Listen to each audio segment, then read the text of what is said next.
sa nangangailangan. Hirap ng buhay at pagsubok man ay naranasan. Nagsumikap makaahon, hinarap lahat ng alon siya sisanin para soon. Natubong ka na mas matik, isang taong lang maghirap pero may pagsusumikap. Isa din sa may pangarap na tumulong sa mahirap. Sa simpleng paraan naghahati ng kasiyahan sa mga kababayan at nahihirapan. Hatid niya ay saya kasama ang munting ayuda para sa... Yo, magandang umaga mga kasanay, panibagong araw, panibagong vlog na naman tayo. Another trabaho tayo dito sa kusina. At shoutout, maraming salamat sa mag-asawa Ma'am Evelyn and Sir Ramon. Ayan, more blessing pa po ang darating sa inyo at ingat po kayo palagi.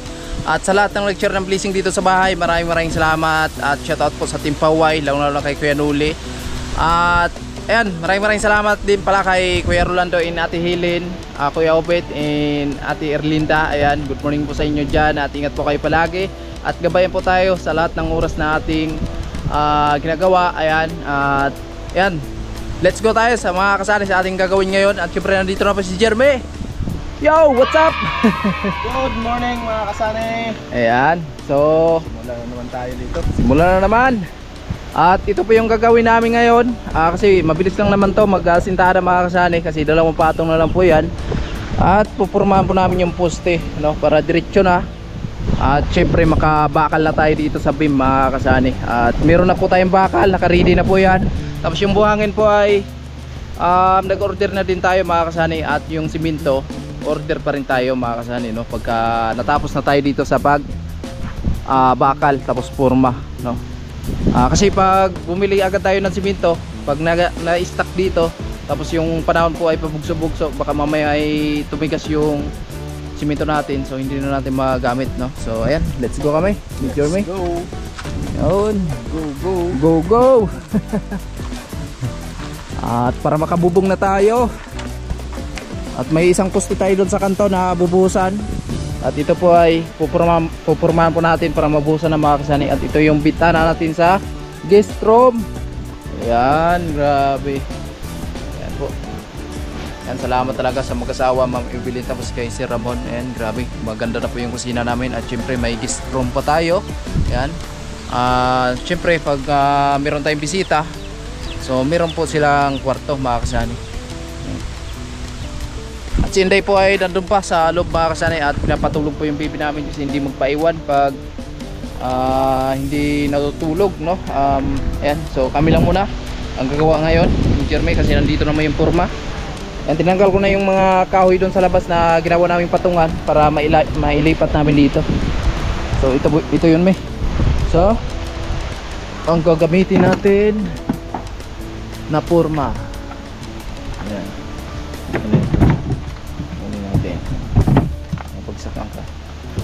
Alright. Ayusin muna to.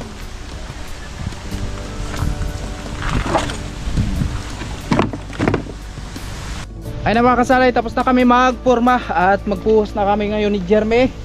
Nakaporma na po yung poste natin dito sa kanto. Yan, naghalo na kami mga kasalay para sa buhos po. Buhusan na po namin yan. At pagkatapos asintada para may header na po yung bintana, no, so ayun, unahin talaga natin yung poste kasi medyo mataas na po yung part na to sa asintada natin. Kaya kailangan talaga na buhusan bago patong tayo ng hollow blocks. No, so pero matapos natin to ngayong araw na to mga kasani. Tapos natin to kasi dalawang patong lang naman yan. Patapos bakalan natin bukas. Bakal na tayo dito at latagan po namin ng patungan.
naghalo na si Jeremy. Oh. Ayan, hataw kami dahil kailangan na natin makabubong mga kasani. Ayan, maraming salamat talaga sa mag-asawa, Ma'am Evelyn tapos kay Sir Ramon. At ayan po, may budget na tayo para dito sa window natin mga kasani. Ayan, meron na tayong budget dyan pag finish nito. Ayan, maraming salamat talaga. More blessing pa po ang darating sa mag-asawa. At gabayan kayo ni Lord sa araw-araw na meron kayong ginagawa. At ayan, so lahat ng pinapadala po nila ay nakadetalye yan mga kasani. May nakaresibo yan. At kung saan napunta yung pera nila, dito lang talaga yan sa kusina mga kasani. Ayan. So abangan nyo na lang yung final na gagawin natin dito sa bintana. Ayan na, tumutunog na yung ulam. Manok tinula.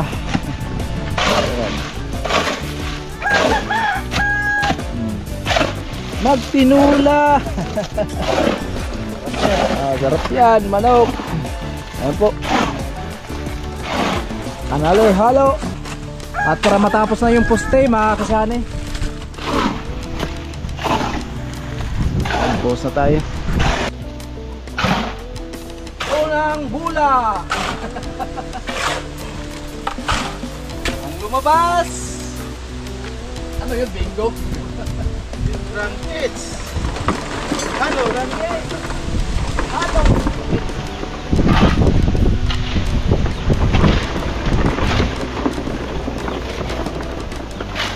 Bakit masali yung kinilas ko sa halo?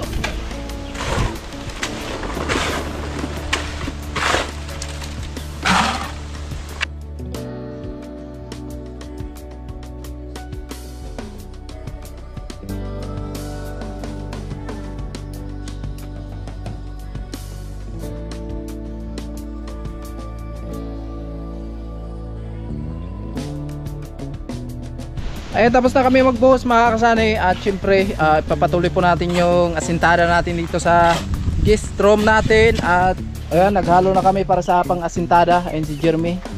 At simula na naman. Dito na naman tayo. So isagad na natin to mga kasani para makalibil na dyan, no? At bim na lang yung kulang.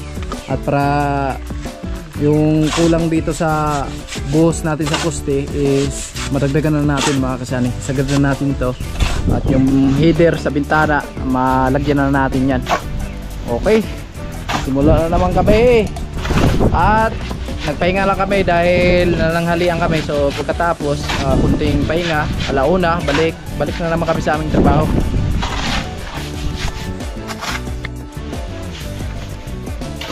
Huwag ka lang mawala sa piling ko.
Sabay talaga ng aluflax. Basta nyo yung gamit. Basag sa mga.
Ayan po mga kasali, okay na po yung asintada natin dito sa guest room at tapos na mga kasali.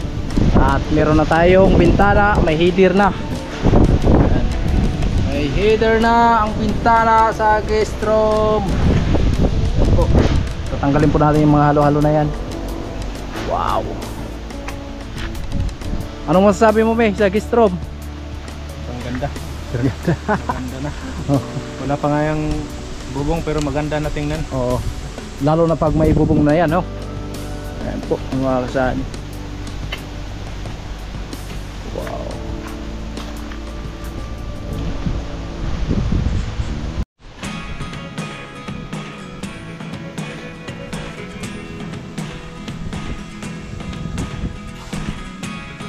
Never really know what's going on. Look at me sometimes like all you want to do is run. Hear me out, hear me out. If all the things you never show,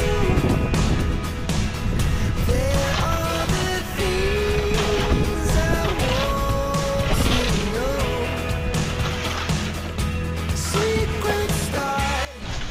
Yun mga kasani, bumili ako ng soft drinks kasi ayan, break time na. At eto, dalawang coke kasi ayan, naman mga size salita naman, hindi naman soft drinks talaga araw-araw kasi may magkaka-UTI tayo nun.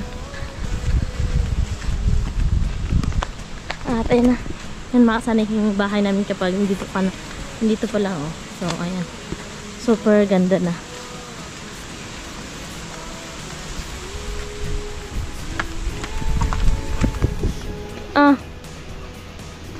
May tinapay doon. Thank you kay Inday sa pa-snap.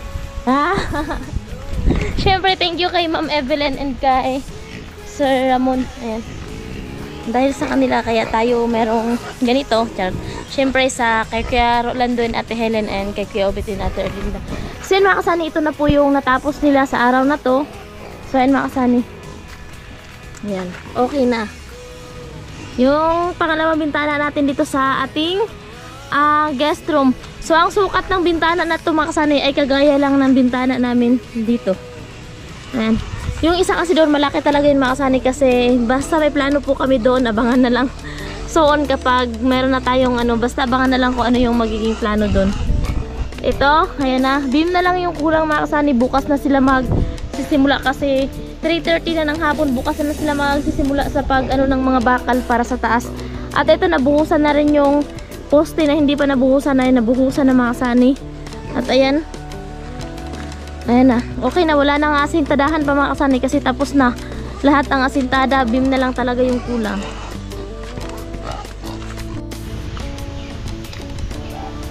Ayan mga kasani, tatanggalin na yung kurma dyan sa gitna. Yung sa labas niyan natanggal na, yung ito na lang yung hindi pa, tsaka dito sa kabila hindi pa natanggal.